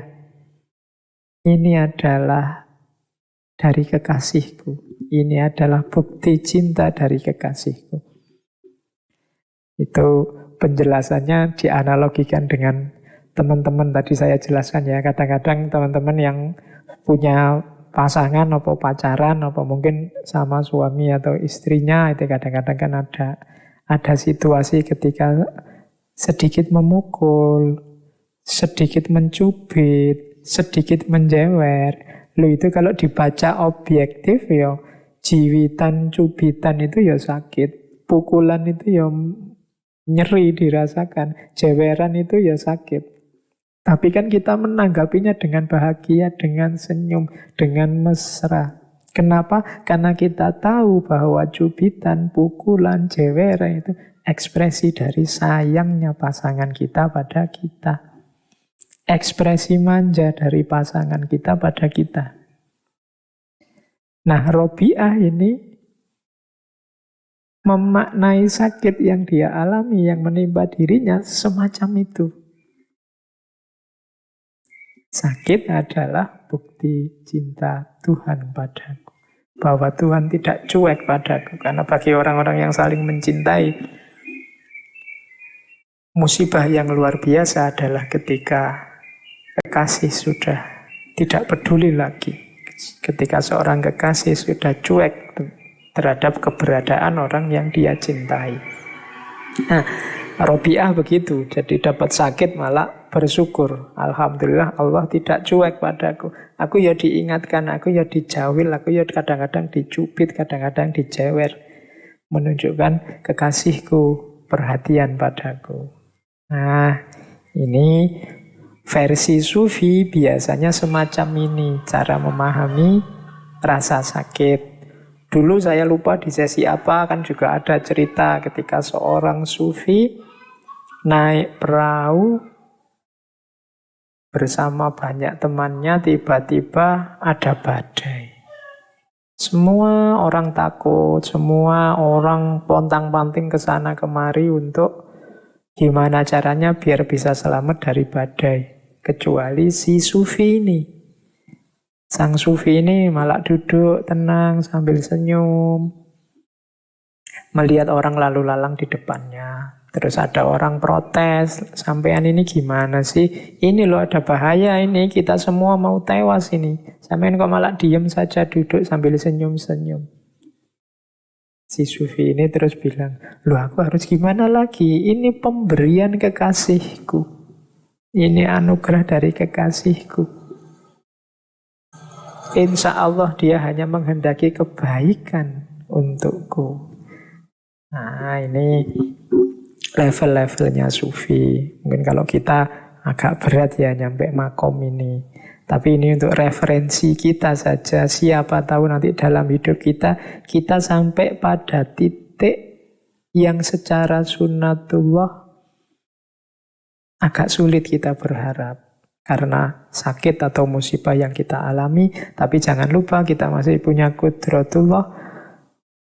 Kita bisa membaca peristiwa bencana, peristiwa musibah itu juga sebagai bukti cintanya Allah, sebagai anugerah Allah pada kita yang tidak harus melahirkan kemarahan atau keluhan, tapi justru melahirkan rasa syukur. Karena semuanya kita posisikan sebagai bukti dari kepedulian Allah, sebagai bukti dari cinta Allah kepada manusia. Ini juga saya bawa salah satu perspektif tentang sakit. Ini dari kitab Al-Mawa'idh Al-Usfuriyah, ini yang banyak dikaji di pesantren-pesantren. Di kitab itu disebut ada hadis. Jadi Kanjeng Nabi suatu ketika bersabda, ketika seorang hamba yang mukmin akan mengalami sakit, jadi ketika ada seorang mukmin yang oleh Allah dinas engkau akan sakit, saat itu juga Allah Subhanahu wa ta'ala mengutus 4 malaikat. Masing-masing dari malaikat tersebut diberi tugas yang berbeda. Malaikat yang pertama diperintahkan oleh Allah untuk mencabut kekuatan jasmaniahnya, mencabut kekuatan fisiknya. Ini nanti yang membuat orang sakit itu jadi lemah badannya. Sehingga hamba yang mukmin itu menjadi lemah tak berdaya. Ini tugasnya malaikat yang pertama. Tugasnya malaikat yang kedua, mencabut kelezatan rasa dalam lidahnya. Sehingga makanan apapun yang masuk dalam mulutnya akan terasa pahit. Nah, malaikat yang kedua tugasnya mencabut rasa. Makanya orang sakit itu seenak apapun makanan ya rasanya pahit. Malaikat yang ketiga diperintahkan oleh Allah untuk mencabut kecerahan wajahnya. Sehingga raut mukanya akan terlihat pucat. Nah, makanya orang sakit itu secantik apapun, kalau sakit ya pucat. Kalau semula sudah putih, pucat ya tambah pucat. Jadi ini tugasnya malaikat yang ketiga. Nah, malaikat yang terakhir diutus oleh Allah untuk mencabut semua dosanya. Sehingga saat sakit itu dia berada dalam kondisi suci dari dosa. Yang satu mengambil kekuatan, yang satu mengambil rasa, yang satu mengambil kecerahan wajah, dan yang terakhir mengambil dosanya. Ketika hamba mukmin yang sakit tersebut disembuhkan oleh Allah, malaikat-malaikat tadi diperintahkan untuk segera mengembalikan kekuatan raganya, kelezatan rasanya, dan kecerahan wajahnya. Kalau sudah dinas diputuskan oleh Allah untuk sembuh, maka 3 malaikat disuruh mengembalikan yang sudah diambil. Yang tadi mengambil kelemahan fisiknya harus mengembalikan lagi biar dia kuat lagi. Yang tadi mengambil kelezatan rasa harus mengembalikan lagi biar bisa merasakan makanan lagi. Yang tadi mengambil kecerahan wajah mengembalikan lagi sehingga tidak pucat lagi. Sementara untuk malaikat yang mengambil dosa tidak diperintahkan oleh Allah untuk mengembalikannya. Kecuali yang tadi sudah mengambil dosa. Tidak dibalik gini. Nah, malaikat yang keempat ini kemudian bersujud dan memberanikan diri untuk bertanya kepada Allah. Ya Allah, mengapa Engkau tidak perintahkan aku untuk mengembalikan dosa-dosa ini kepada hamba-Mu? Ini malaikat yang keempat heran, terus tanya, loh kok dosanya tidak dikembalikan? Kan fasilitas-fasilitas yang lain dikembalikan. Allah pun menjawab, tidak baik bagi kemuliaanku jika aku mengembalikan dosa-dosa hamba-Ku setelah aku menyulitkannya ketika sakit. Ini untuk membesarkan hati kita, untuk kita tahu bahwa jangan takut, sakit adalah penggugur dosa. Baik, kita lanjutkan. Dari banyak referensi, ini saya rangkum saja tentang hikmahnya orang sakit dari aspek spiritualitas, religiositas. Jadi, jangan marah, jangan kecewa, jangan merasa tak berharga saat kita sakit karena kita sedang diberi fasilitas yang luar biasa oleh Allah dengan rasa sakit itu. Coba kita perhatikan hikmah-hikmahnya orang sakit. Yang pertama, orang sakit itu pasti lebih sering menyebut nama Allah dibandingkan ketika sehat. Silahkan kita introspeksi, silahkan teman-teman ngecek. Nama Allah itu insya Allah lebih banyak muncul saat kita dalam kesulitan, dalam kesusahan, dalam kondisi sakit dari mulut kita. Mungkin kalau pas sakit kita banyak istighfar, astagfirullah. Saat sedang sakit kita banyak ngomong baik-baik dari mulut kita selalu keluar ya Allah, selalu keluar astagfirullah, selalu keluar innalillahi dan seterusnya. Itu kalau sedang sakit ini otomatis mulutnya sering menyebut nama Allah. Ini fasilitas pertama bagi orang-orang sakit. Kalau kita tidak sakit biasanya sakarepe. Dari mulut kita bisa keluar macam-macam, tapi orang sakit ini biasanya mulutnya lebih terkontrol. Yang kedua, orang sakit itu dosa-dosanya lebih mudah dia ingat. Orang sakit itu biasanya tanya, dosa apa ya aku selama ini? Apa salahku ya Allah sehingga aku sakit? Kan biasanya begitu. Itu berarti memudahkan orang mengingat dosa-dosanya. Orang yang sudah teringat dosa-dosanya biasanya terus bergerak untuk minta ampun pada Allah. Jadi melapangkan jalan untuk bertobat, untuk istighfar. Oh itu berarti apa? Sakit adalah memfasilitasi itu, memudahkan kita mengingat dosa-dosa. Kemudian yang ketiga, ini tadi di depan sudah dijelaskan panjang lebar bagaimana rasa sakit itu membuat kita punya banyak waktu untuk muhasabah. Menilai diri, mengkalkulasi diri, menghitung diri. Untungnya apa sih Pak orang yang banyak muhasabah itu? Orang yang banyak muhasabah, untungnya dia bisa semakin baik, dan semakin baik dalam hidupnya. Karena manusia itu selalu ada kurangnya, selalu ada salahnya, selalu ada tidak sempurnanya, tapi tidak semua orang sadar mana yang salah, mana yang tidak sempurna, mana yang kurang. Dan itu bisa ditemukan lewat muhasabah, introspeksi diri. Orang yang tidak pernah introspeksi, ya tidak akan bisa maju. Dan sakit memfasilitasi kita untuk banyak muhasabah.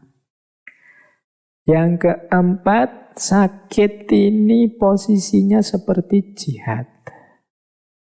Jadi kita dituntut untuk tidak menyerah, kita dituntut untuk berikhtiar, kita dituntut untuk berjuang melawan penyakit demi kesembuhan. Jadi ini nilainya jihad. Bayangkan Allah memberi kita fasilitas sebagai seorang mujahid saat kita sedang sakit. Yang kelima, sakit ini bernilai ilmu dan pelajaran. Oh, kalau ini bisa langsung, bisa tidak langsung. Dengan sakit kan kita nambah wawasan. Oh, ternyata aku ini begini, aku ini begitu. Kita kenal penyakit-penyakit. Oh, kalau sakit ini obatnya ini, sakit itu obatnya itu. Aku harus ini, tidak boleh itu. Aku makanku yang boleh ini, yang tidak boleh itu. Pagi hari yang bagus bagiku ini, kalau sore hari yang bagus bagiku melakukan itu. Terus ada banyak wawasan, banyak ilmu baru hadir.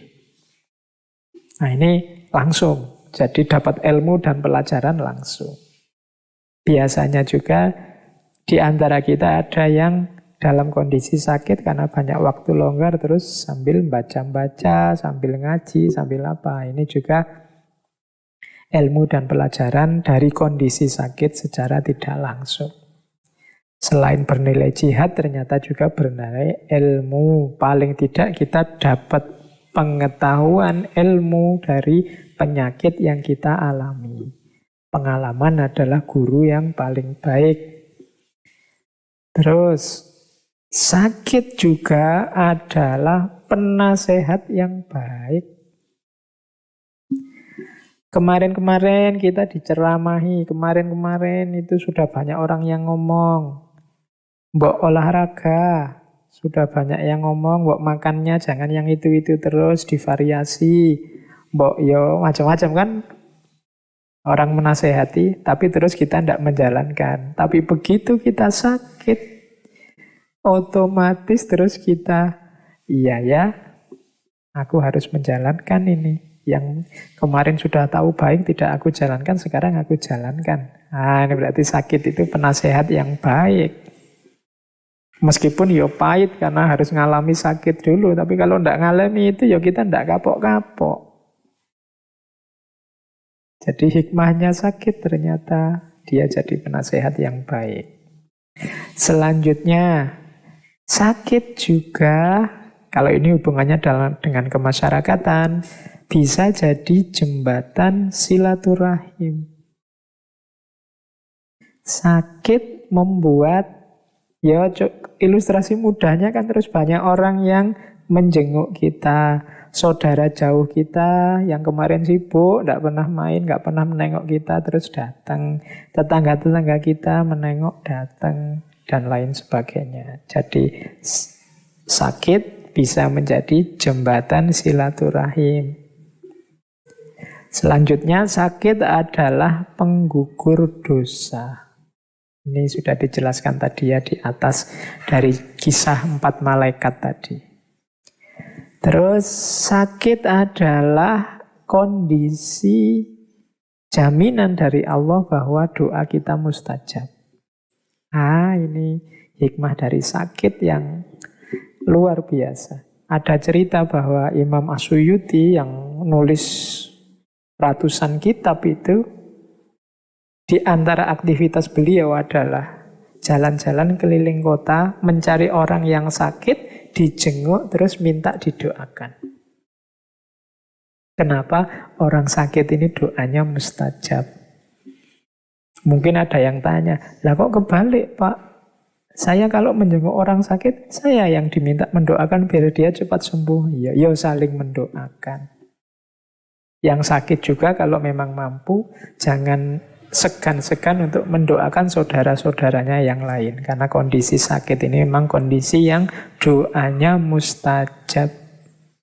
Itu diantara fasilitas yang diberikan oleh Allah kepada orang sakit.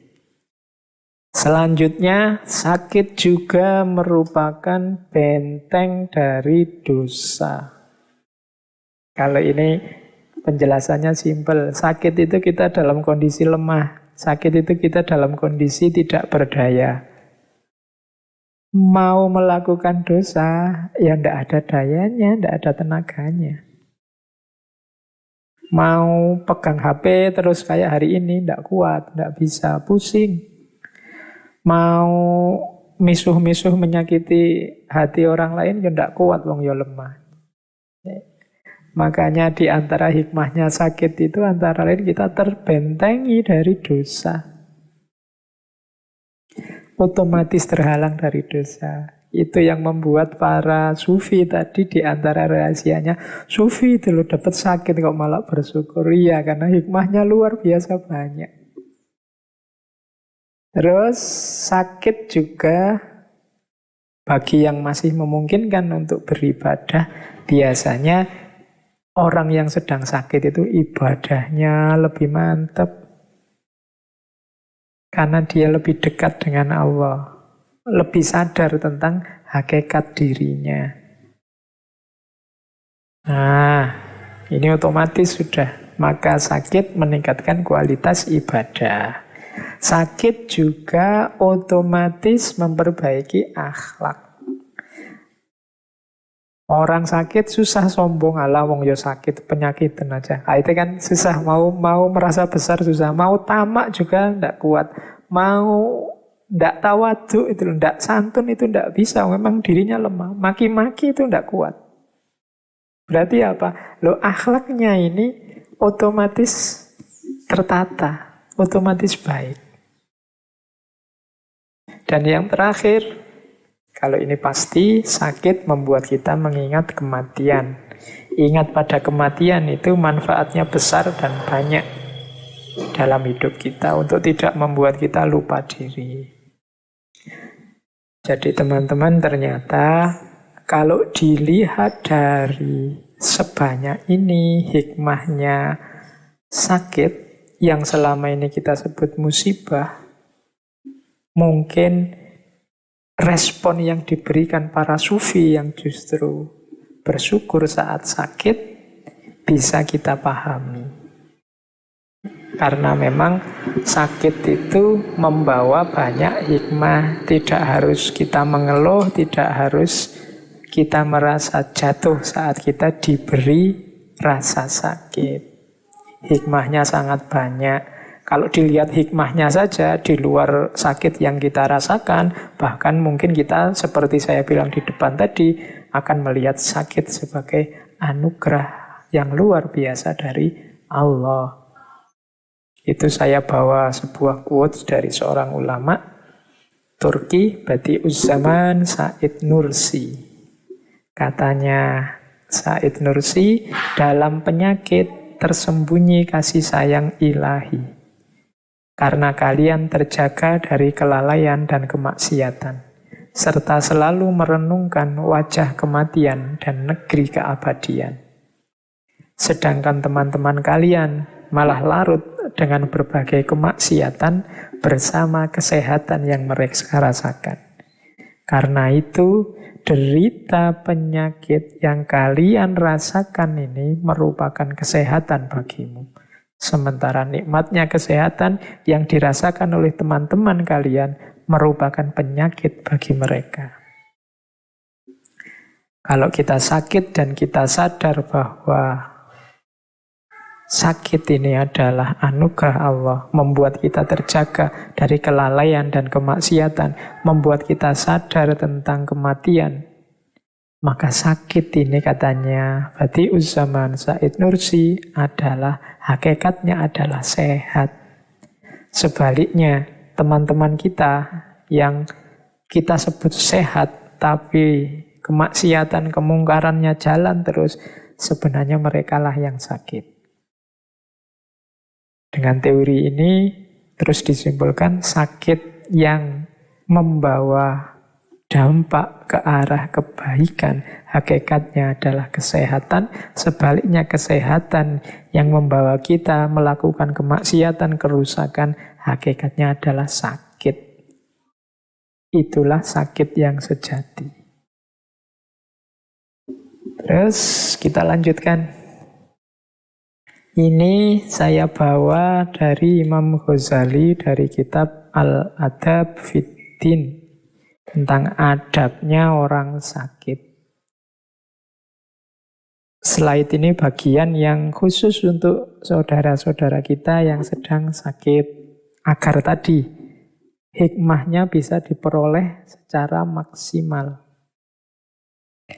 Bagi orang yang sedang sakit, tolong diingat-ingat, yang pertama, iksar min zikril maut. Memperbanyak ingat kematian, karena kematian adalah nasihat terbaik. Sadari hakikat hidup kita yang akhirnya pasti juga kematian. Yang kedua, bertaubat dengan sungguh-sungguh. Wong sudah tahu dirinya lemah, punya penyakit, ya tidak berdaya. Satu-satunya yang bisa menolong hanya Allah. Pintu gerbang kita untuk bisa sampai pada Allah adalah taubat. Maka bertaubatlah dengan sungguh-sungguh. Yang ketiga, memuji, merendahkan diri dan berdoa kepada Allah. Jangan lupakan, seberat apapun sakit kita, Allah masih memberi sangat banyak anugerah, sangat banyak kenikmatan, sangat banyak kebahagiaan. Di samping rasa sakit kita tadi, maka jangan lupa memujinya. Jangan lupa merendahkan diri di hadapannya, dan pastinya jangan lupa berdoa. Yang keempat, sadari diri bahwa kita ini lemah dan butuh pertolongannya Allah. Kemudian yang kelima, tetap berobat, jangan menyerah. Jadi berobat, tidak menyerah. Kemudian bersyukur atas nanti kalau diberi oleh Allah kesembuhan. Dan tidak mengeluh. Ya kan? Jangan mengeluh. Karena sakit itu ada sisi-sisi anugerahnya juga. Jangan hanya melihat sisi menyakitkannya. Dan yang terakhir, ini hakikatnya sebenarnya Imam Ghazali tidak ngomong tentang virus corona. Tapi Adab yang terakhir ini agak nyambung dengan virus corona. Jangan berjabat tangan dengan orang lain. Ini maksudnya hati-hati, kita sedang sakit, siapa tahu menular. Kalau sedang sakit ya jangan agresif bersentuhan dengan orang lain. Kalau di situ kalimatnya pakai jangan berjabat tangan dengan orang lain. Karena ya sakit itu kan banyak diantaranya yang menular. Maka lebih baik tidak hanya yang tidak sakit menjaga yang sakit, tapi kita yang sakit pun harus sayang pada yang tidak sakit. Dengan cara apa? Menjaga agar yang sedang tidak sakit tidak kita tulari. Terus, nah kalau minggu lalu tentang bencana, saya membawa Nabi Nuh. Hari ini kita belajar sedikit tentang Nabi Ayub. Nabi Ayub ini Nabiullah yang mendapat ujian dari Allah dengan penyakit. Nabi Ayub ini Nabi yang awalnya Nabi yang kaya raya, mendapat nikmat yang luar biasa dari Allah. Dia punya 12 anak. Kemudian punya istri yang solehah, kaya raya. Bahkan dia adalah orang terkaya di daerahnya zaman itu. Tapi kemudian setelah 20 tahun pernikahan, 20 tahun mengalami nikmat yang luar biasa dari Allah, saat beliau berusia 50 tahun, datanglah ujian itu dari Allah.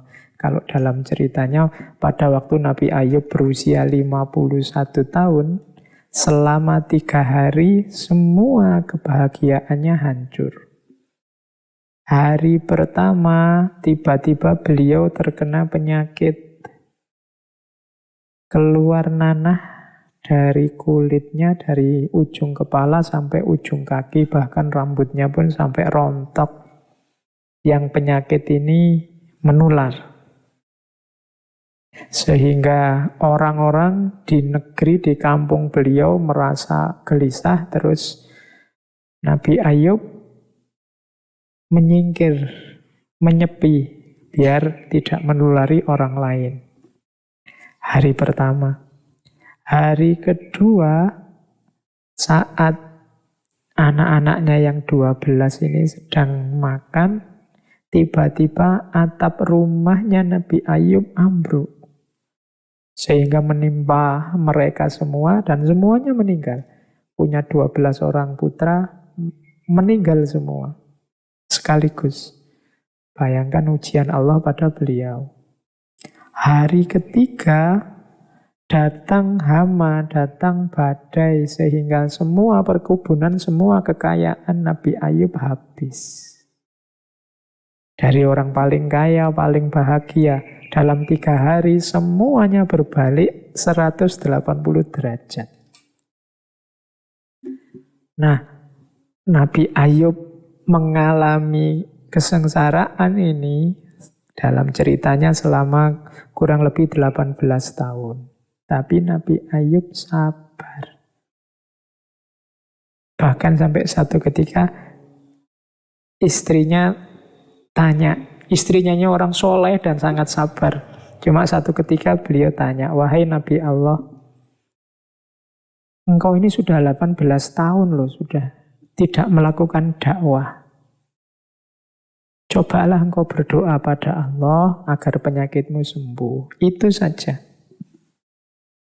Nanti kalau sudah sembuh kan kamu bisa dakwah lagi. Nabi Ayub tanya pada istrinya, wahai istriku, berapa lama kita mengalami kenikmatan? Istrinya Nabi Ayub menjawab, ya kurang lebih 20 tahunan lah. Oke, sekarang berapa lama kita diuji oleh Allah seperti ini? Istrinya menjawab, ya sekitar 18 tahun. Makanya itu aku masih malu meminta pada Allah. Padahal selisihnya cuma 2 tahun. Tapi beliau malu, kita sudah 20 tahun lebih berbahagia. Jadi ini meskipun sudah 18 tahun, aku masih merasa malu. Nah, kabarnya nanti setelah 20 tahun baru Nabi Ayub berdoa, wahai Allah, sesungguhnya aku ini sedang ditimpa penyakit dan Engkaulah zat yang maha penyayang. Itu kalimatnya kan begitu. Tidak kalimat menuntut, ya Allah, wajib sembuhkanlah aku. Enggak. Aku ini sedang ditimpa penyakit, ya Allah, dan aku tahu Engkau maha penyayang. Akhirnya beliau sembuh. Dan kabarnya nanti kekayaannya setelah beliau sembuh itu kembali lagi 2 kali lipat. Putra-putranya punya anak lagi nanti, kabarnya kalau semula punya anak 12, nantinya beliau punya anak sampai 24. Jadi 2 kali lipat yang semula hilang.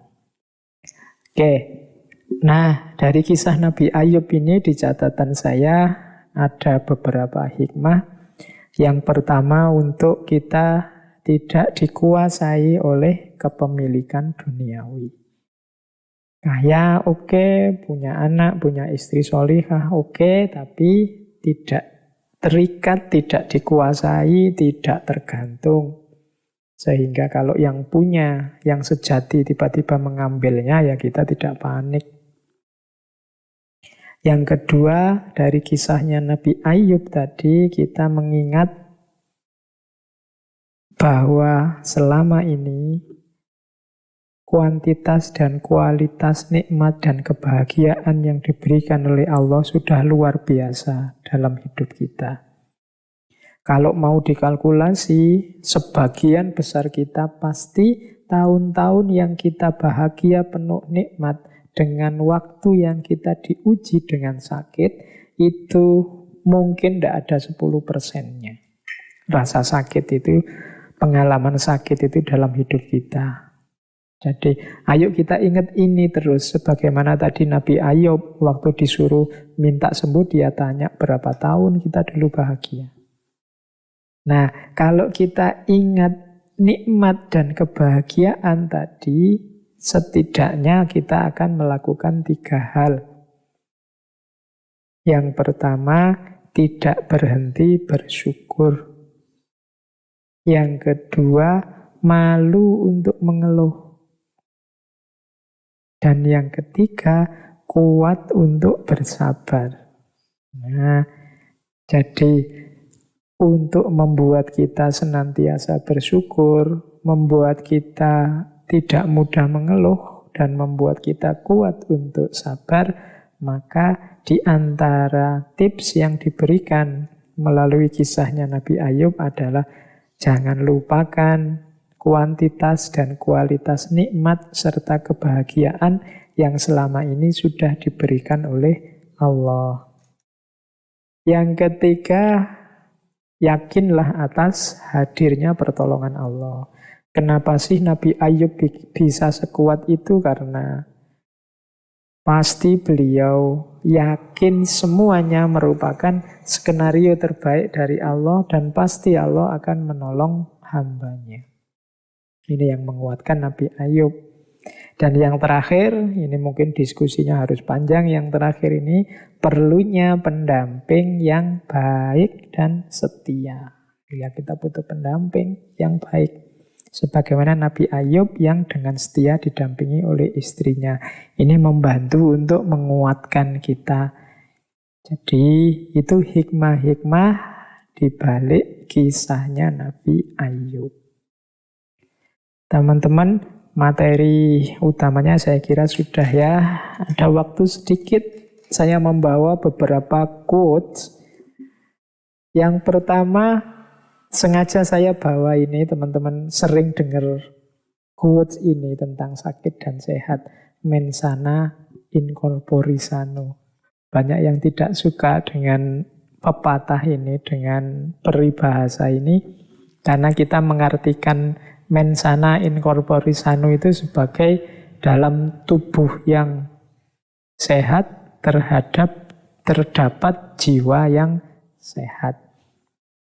Sebenarnya maksudnya kalimat ini adanya di syair seorang penyair Romawi yang namanya Junival. Junival ini punya, sebenarnya ini syair religius. Kalimat itu artinya bukan, awalnya sebenarnya bukan untuk kita menjaga kesehatan jasmani biar pikiran kita sehat. Ini yang membuat kita komplain, karena lu kan banyak Pak orang yang pikirannya ndak waras meskipun tubuhnya sehat. Orang gila itu pikirannya kacau, tapi ya bisa sehat. Orang-orang koruptor-koruptor itu sehatnya luar biasa, wong kaya raya misalnya. Kan pikirannya tidak sehat itu. Sebenarnya maksud quotes ini, maksud peribahasa ini bukan itu. Jadi maksudnya adalah kalau diartikan letterlek kalimatnya itu artinya pikiran sehat dalam tubuh yang sehat. Jadi ini syair itu sebenarnya mengkritik perilaku keberagamaan orang Romawi. Orang Romawi zaman dulu yang suka berdoa minta umur panjang. Nah dalam syairnya Junival ini dikritik, ya jangan minta umur panjang saja, tapi berdoalah untuk memiliki pikiran yang sehat dalam tubuh yang sehat. Kalau pakai nama lain berarti berdoalah untuk sehat jasmani dan sehat rohani. Kenapa sih kok ini kemudian dikenal sebagai prinsipnya kesehatan jasmani? Ini kalau dalam sejarahnya ini berhubungan dengan seorang tokoh olahraga namanya John Halley dari Inggris. Dia menggunakan semboyan mensana in corpore sano itu untuk moto klub atletiknya. Klub atletik Liverpool pada sekitar tahun 1861. Karena dipakai untuk klub atletik, klub olahraga, terus konotasinya kemudian ini semboyan untuk kesehatan fisik saja. Padahal sebenarnya ini mensana in corpore sano itu makna letterleknya bukan untuk kesehatan fisik, tapi makna letterleknya pikiran sehat dalam tubuh yang sehat. Mensana in corpore sano. Bukan pikiran sehat itu karena tubuhnya sehat, tapi pikirannya ya sehat, tubuhnya ya sehat. Itu maksudnya quotes itu. Oke, ini juga quotes bagus dari Charles Frazier. Disease is nature's revenge for our destructiveness. Penyakit itu adalah balas dendamnya alam, balasan alam terhadap perilaku merusak kita. Ini saya jelaskan minggu lalu ketika bencana, bagaimana perilaku manusia yang rusak ternyata bisa menghasilkan hal-hal yang merusak pula terhadap manusianya. Ada quotes lagi, we don't know how strong we are until being strong is the only choice we have. Kita tidak tahu sekuat apa kita sampai menjadi kuat adalah satu-satunya pilihan kita. Bertahan, berjuang, mencari kesembuhan, ini kan butuh kekuatan. Ini kan sebenarnya terpaksa. Kita tidak tahu loh kita setangguh itu, kita tidak tahu loh kita sekuat itu, tapi dipaksa oleh sakit, akhirnya kelihatan bahwa kita ini kuat.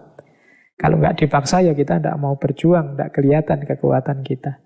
We don't know how strong we are until being strong is the only choice we have. Kita tidak tahu sekuat apa kita sampai menjadi kuat adalah satu-satunya pilihan. Para mahasiswa itu tidak tahu bahwa mereka sebenarnya punya potensi untuk menulis, sampai dipaksa oleh dosennya, dipaksa oleh aturan bikin skripsi untuk menulis, sehingga kelihatan bahwa mereka pinter loh nulis. Ini sama konotasinya dengan itu. We don't know how strong we are until being strong is the only choice we have. Kemudian ini ada lagi quotes untuk kita bersikap hati-hati. Just because I could yesterday doesn't mean I can today. But just because I can today doesn't mean I won't be able tomorrow. Hanya karena kemarin aku bisa, tidak berarti hari ini aku juga bisa. Tapi hanya karena hari ini aku tidak bisa, tidak berarti besok aku tidak bisa juga. Ini quote untuk tidak sembrono. Pak, saya kemarin itu loh, keluar-keluar tidak pakai masker, aman-aman saja, itu tidak ada apa-apa. Ya, just because I could yesterday doesn't mean I can today. Kalau kemarin aman ya bukan berarti besok kalau kamu tidak pakai, hari ini kamu tidak pakai lagi akan aman juga. Kebalikannya juga begitu. Pak, saya kemarin jalan-jalan keluar terus jatuh. Mungkin besok saya jatuh juga, ya tidak mesti. But just because I can today doesn't mean I won't be able tomorrow. Hari ini aku tidak bisa bukan berarti besok juga tidak bisa. Ini kita untuk hati-hati, tidak sembrono, hidup penuh perhitungan di bagian awal dan di bagian akhir menyuruh kita untuk tidak putus asa, tidak menyerah. Itu yang dimaksud oleh quotes tadi. Selanjutnya ini seperti sunatullah qudratullah tadi. Cuma quotes dalam bahasa Inggris. Not everything that is faced can be changed, but nothing can be changed until it faced. Tidak semua yang dihadapi bisa diubah, tapi tidak ada apapun bisa diubah sampai dihadapi. Jadi tidak ada yang bisa kita hadapi, tidak ada yang berubah kalau tidak kita hadapi. Not everything that is faced can be changed, but nothing can be changed until it faced. Kalau tidak kita garap, ya tidak akan selesai. Tapi tidak semua yang kita garap selesai. Kalau kamu belajar, kamu bisa pinter, bisa tidak pinter, tapi kalau kamu tidak belajar, pasti kamu tidak pinter. Kalau kamu berusaha, kamu bisa kaya, bisa juga tetap miskin, wong penghasilannya tidak besar. Tapi kalau kamu tidak berusaha, pasti kamu miskin. Not everything that is faced can be changed, but nothing can be changed until it's faced. Terakhir, ya ini saudara-saudara kita yang sedang sakit, boleh baca ini. You are allowed to scream, you are allowed to cry, but do not give up. Engkau boleh berteriak sekeras-kerasnya, engkau boleh menangis, tapi jangan menyerah. Sakit bukan musibah, bahkan di balik sakit ada anugerah dan banyak hikmah. Baik teman-teman, saya kira itu ya sesi kita kali ini tentang sakit. Sambungan dari minggu lalu saya bicara tentang bencana. Insya Allah kita tuntaskan sesi musibah minggu depan dengan tema yang lebih filosofis, yaitu tentang penderitaan. Saya akhiri sekian, kurang lebihnya mohon maaf. Wallahul muwafiq. Wallahu a'lam bissawab. Wassalamualaikum warahmatullahi wabarakatuh.